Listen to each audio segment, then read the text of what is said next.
Civic ভলান্টিয়ারের ঘুষ নেওয়ার video viral social মিডিয়ায়। ঘটনাটি জলপাইগুড়ির পোস্ট অফিস মোড়ের। গত শুক্রবার সোশ্যাল মিডিয়ায় প্রকাশ্যে আসে ভিডিওটি, যাতে দেখা যাচ্ছে একজন সিভিক এক গাড়ি চালকের কাছ থেকে গাড়ির প্রয়োজনীয় কাগজপত্র দেখাতে না পারায় ঘুষ নিচ্ছেন। অভিযুক্ত সিভিক ভলান্টিয়ারের নাম কানু রায়। ঘটনাটি প্রকাশ্যে আসায় নড়ে চড়ে বসে জলপাইগুড়ি জেলা পুলিশ। অভিযুক্ত সিভিক ভলান্টিয়ার এবং তার সাথে কর্তব্যরত এক পুলিশ অফিসারকে বরখাস্ত করা হয়। জঙ্গিপুর থেকে তরিকুল শেখের রিপোর্ট, জঙ্গিপুর টিভি।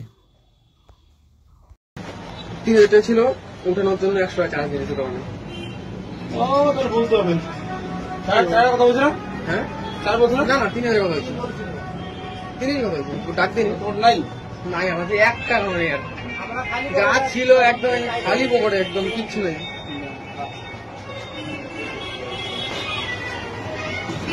তোমার বলতে পারবো না নাই।